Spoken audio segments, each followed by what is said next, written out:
Movie शुरू होते ही हमें एक रेस्क्यू टीम में टाइलर को दिखाया जाता है और टाइलर एक रेस्क्यू टीम का लीडर है। टाइलर समुद्र में फंसी सबमरीन में कुछ लोगों को बचाने के लिए जा रहा है। फिर टाइलर और उसकी टीम सबमरीन में जाकर उन सबको बचाने ही वाले थे कि तब उन पर एक बहुत बड़ा मॉन्स्टर जैसा क्रीचर उन पर अटैक कर देता है। उस अटैक से सबमरीन काफी बुरी तरह से डैमेज हो जाती है, जिस वजह से टाइलर वहाँ से निकलने का फैसला करता है। पर वहाँ सबमरीन में बहुत से लोग थे, इसलिए टाइलर सिर्फ उनमें से कुछ लोगों को ही बचा पाता है। क्योंकि अब सबमरीन में काफी पानी भरने लगा था, इसलिए टाइलर को मजबूरन कुछ लोगों को वहाँ से निकाल कर उनकी जान बचाने के लिए बाकी लोगों को वहाँ छोड़ना पड़ा। अब हमें ये दिखाया जाता है कि वो खतरनाक क्रीचर देखते ही देखते उस सबमरीन को तबाह कर देता है, पर इस हमले में टाइलर किसी तरह से बच जाता है। फिर हमें एक रिसर्च सेंटर दिखाया जाता है जिसमें कुछ लोग समुद्र के अंदर की रिसर्च कर रहे थे। वहाँ उस रिसर्च सेंटर का ऑनर, रिसर्च टीम का लीडर और उसकी बेटी आपस में मिलते हैं। रिसर्च टीम का लीडर उन्हें समुद्र के अंदर बने एक कमरे में ले जाता है, जिसकी खूबसूरती और समुद्री जानवरों को देखकर वो ऑनर काफी खुश हो जाता है। फिर उसके बाद वो अपनी रिसर्च टीम से मिलता है। उनसे बातों बातों के दौरान वो ऑनर उनसे बहुत खुश होकर ये बताता है कि हम सब ये जानते हैं कि समुद्र के बीच सबसे गहरा पॉइंट मरियाना ट्रेंच है।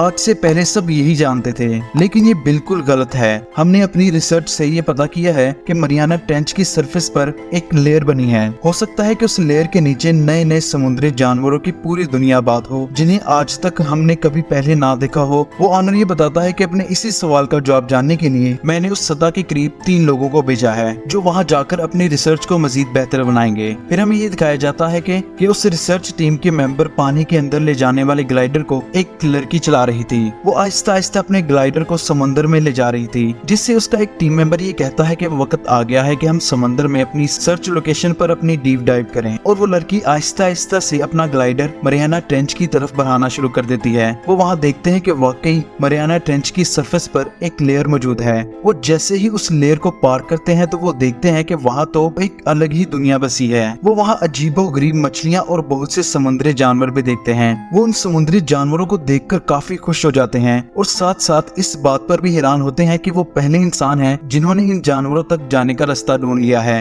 अब वो मरियाना ट्रेंच से भी काफी ज्यादा गहरी जगह पर पहुंच चुके हैं। उसी दौरान रडार पर उनका एक साथी देखता है कि कोई अनजान सी चीज उनकी तरफ तेजी से बढ़ रही है। वो चीज अचानक से उन पर हमला कर देती है, जिससे वो सब काफी घबरा जाते हैं और रिसर्च सेंटर कांटेक्ट करने की कोशिश करते हैं। लेकिन वो हमला इतना खतरनाक था कि उससे उनका कनेक्शन बिल्कुल खत्म हो जाता है। अब चूंकि रिसर्च सेंटर का भी उनसे कोई कांटेक्ट नहीं था, इसलिए वो ऑनर कहता है कि उन्हें हो सकता है कि हमारी मदद की जरूरत हो और ये भी हो सकता है कि वो किसी बड़े खतरे में हो। उनको बचाने के लिए हमें समुद्र के अंदर किसी को उस गहरी जगह पर भेजना होगा। वो रिसर्च सेंटर का लीडर कहता है कि वो जगह इतनी गहरी है कि आज तक वहाँ जाने की हिम्मत सिर्फ टाइलर ही कर चुका है। वो ऑनर लीडर की बातें सुनकर कहता है कि फिर देर किस बात की, अभी से उसको बुलाओ। पर वहाँ पर एक तीसरा शख्स आकर कहता है कि हम टाइलर पर यकीन नहीं कर सकते, क्योंकि लास्ट टाइम उसने बहुत से लोगों को सबमरीन के अंदर गहरे समुद्र में मरने के लिए छोड़ दिया था। तभी वो टीम लीडर उस शख्स को समझाते हुए कहता है कि हमारी मदद इस वक्त टाइलर के अलावा कोई और नहीं कर सकता, हमें किसी भी कीमत पर उसे बुलाना होगा।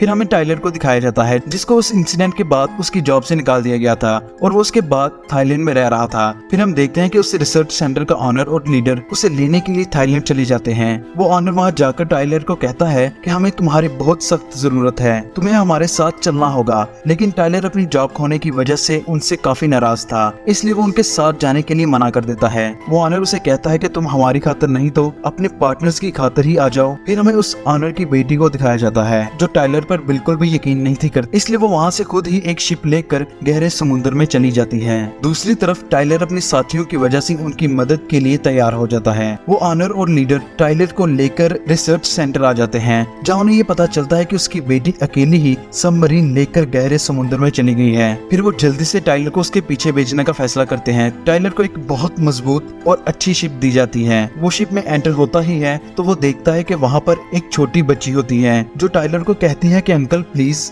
मुझे भी अपने साथ ले चलें, ताकि मैं अपनी मॉम यानी उस लड़की को जो अकेली शिप लेकर समुद्र में चली गई थी उसे बचा सकूं। तो टाइलर उसे समझाते हुए उससे प्रॉमिस करता है कि मैं तुम्हारी मम्मी को सेफली वापस ले आऊंगा। और फिर उसके बाद टाइलर समुद्र में उनके पीछे चला जाता है। वहाँ पर हम देखते हैं कि वो अकेली जाने वाली लड़की समुद्र में अपने साथियों के पास पहुंच तो चुकी थी, लेकिन वो अभी भी अपने शिप में ही थी।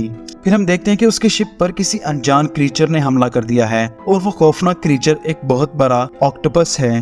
जो उस शिप पर हमला करके पूरी तरह से उसके साथ चिपक गया है। लेकिन फिर अचानक से वो ऑक्टोपस उस शिप को छोड़ देता है, जिससे वो लड़की काफी हैरान हो जाती है। फिर हम देखते हैं कि उस ऑक्टोपस पर एक बहुत बड़ी शार्क ने हमला किया है और वो शार्क साइज में बहुत ही ज्यादा बड़ी है। तभी वहाँ पर टाइलर आकर उस लड़की को कहता है कि यहाँ पर बहुत खतरा है, तुम अपनी शिप लेकर यहाँ से चली जाओ, क्योंकि उस ऑक्टोपस के हमले में तुम्हारी शिप अब और भी डैमेज हो चुकी है। तभी टाइलर वहाँ से उन 3 साथियों को बचा लेता है जो काफी देर से वहाँ फंसे हुए थे, और उनमें से उसकी एक एक्स वाइफ भी होती है। वो एक दूसरे को संभाल ही रहे थे कि वहाँ पर एक बहुत बड़ी शार्क आ जाती है। इतनी बड़ी शार्क को देखकर उनकी टीम का एक मेंबर टाइलर वाली शिप में जाने के लिए मना कर देता है और खुद को उस शिप से अलग कर देता है। वो कहता है कि ये शार्क किसी न किसी की जान तो लेकर रहेगी, इसलिए मैं अपनी जान देकर तुम सबको बचा लेता हूँ। वो खुद को अपनी सबमरीन में बंद करके लाइट्स को जला देता है, जिससे वो शार्क उस सबमरीन पर हमला करके उसे मार देती है, जिसे देखकर वो सब काफी परेशान हो जाते हैं। फिर टाइलर उन सबको सेफली रिसर्च सेंटर पहुंचा देता है। वहां पहुंचकर वो उस मैक के बारे में रिसर्च करना शुरू कर देते हैं। तो उन्हें ये पता चलता है कि लाखों साल पहले ये शार्क दुनिया के तमाम समुद्रों से खत्म हो चुकी है, लेकिन जो शार्क मरियाना ट्रेंच से नीचे चली गई थी और वहाँ जाकर रह रही थी, वो अभी भी जिंदा है।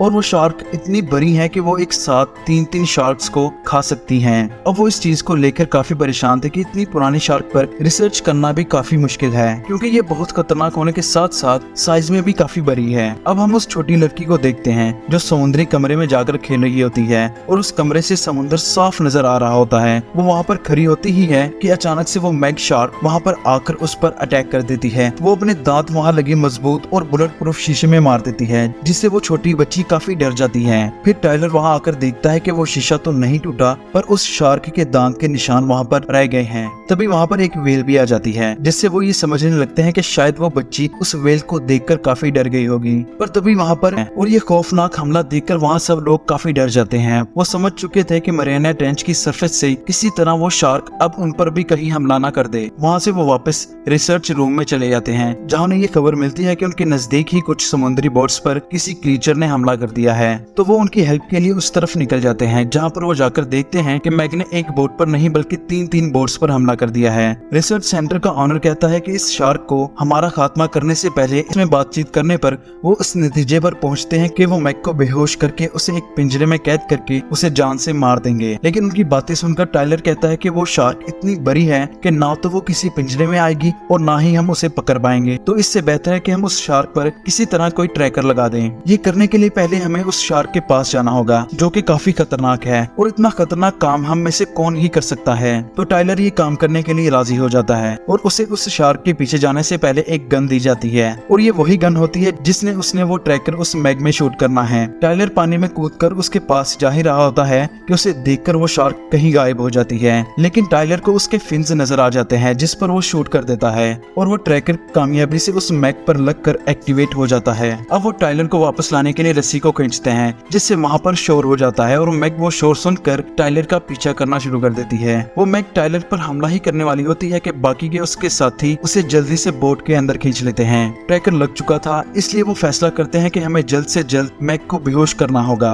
वरना वो बहुत तबाही मचा देगी। तो ऐसा करने के लिए वो अपने एक साथी को एक लोहे से बने केज में बंद करते हुए एक बहुत मजबूत केबल से बांधकर केज में डाल देते हैं। अब वो उसे समुद्र में फेंक देते हैं। उसके पास एक बहुत स्ट्रॉन्ग बेहोशी की दवा और एक जहर था जो उसने उस मैग में शूट करना था। उसे पानी में देखकर मैग उस केज को तोड़ने की कोशिश करती है। वो मैग इतनी पावरफुल थी कि उसने उस केज की केबल को ही तोड़ दिया था, जिससे वो लड़की केज के साथ साथ खुद भी डूबने लगती है। उसे डूबता देखकर टाइलर उसे बचाने के लिए समंदर में छलांग लगा देता है। बाकी के उनके साथी गोश्त के टुकड़े समुद्र में फेंककर उस शार्क को डिस्ट्रैक्ट करने की कोशिश करते हैं। अब मैग उन गोश्त के टुकड़ों की तरफ जाने लगती है, जिसका फायदा उठाकर वो अपनी बोट की तरफ वापस आने लगते हैं। लेकिन मैग उन्हें देखकर उन पर हमला करने ही वाली थी कि वो उस केज वाली केबल में फंस जाती है। इसका फायदा उठाते हुए टाइलर उस शार्क को बेहोशी का डॉट दे देता है और उसके साथ साथ उसके मुंह में जहर भी फेंक देता है, जिससे आहिस्ता आहिस्ता वो शार्क मर जाती है। शार्क के मरने के बाद उन दोनों को पानी से बाहर निकालने के साथ साथ वो मैग उस शार्क को खा ही रही थी, उसके वजन से वो बोट पलट जाती है और पानी में डूबने लगती है, और ऐसे ही वो सब भी पानी में गिर जाते हैं। तब वहाँ दोबारा से मैग आती है और उनके एक और साथी को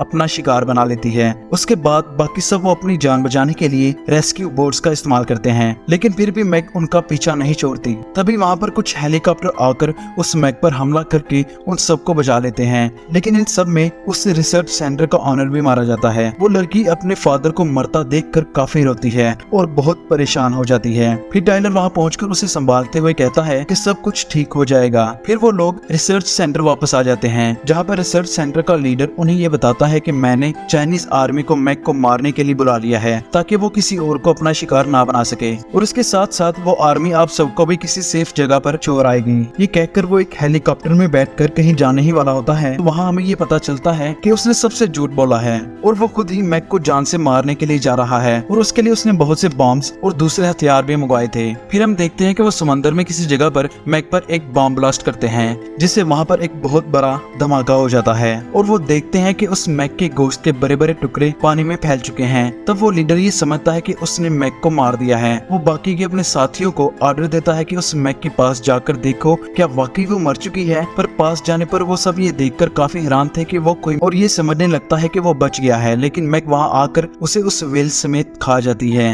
अब अगले दिन बाकी साथियों को ये पता चलता है कि वो लीडर झूठ बोल रहा था, यहाँ हमारी मदद के लिए कोई नहीं आ रहा। ये सुनकर टाइलर कहता है कि हमें ही कुछ करना होगा। तभी वो मैप पर देखते हैं कि उनका लगाया हुआ ट्रैकर उस बीच की तरफ जा रहा है जहाँ पर बहुत सारे लोग अपनी छुट्टियां एंजॉय करने के लिए आए होते हैं। वो कहते हैं कि वहाँ इतने सारे लोग देखकर मैक उन पर जरूर हमला करेगी। वो सब मिलकर मैक को रोकने के लिए उस बीच पर जाने का फैसला करते हैं। लेकिन उनके वहाँ पहुँचने से पहले ही मैक वहाँ पहुँचकर इतने सारे लोगों को समुद्र में देखकर उन पर हमला कर देती है और उन्हें खाने लगती है। फिर टाइलर और उसके साथी मैक को अपनी तरफ अट्रैक्ट करने के लिए पानी में एक बड़ा सेंसर लगा देते हैं जो व्हेल मछली की आवाज पैदा करेगा। वो आवाज किसी तरह मैक तक पहुंच जाती है, जिससे मैक को लगता है कि समुद्र में वहाँ एक बड़ी व्हेल है और वो उसका शिकार करने के लिए उस तरफ बढ़ना शुरू कर देती है। दूसरी तरफ टाइलर और वो लड़की मैक का इंतजार कर रहे थे। मैक के उनके काफी पास आ जाने की वजह से वो अपने ग्लाइडर को आगे की तरफ ले जाते हैं। अब हम देखते हैं कि मैक उनका पीछा करना शुरू कर देती है, जिससे टाइलर का ग्लाइडर काफी खराब हो जाता है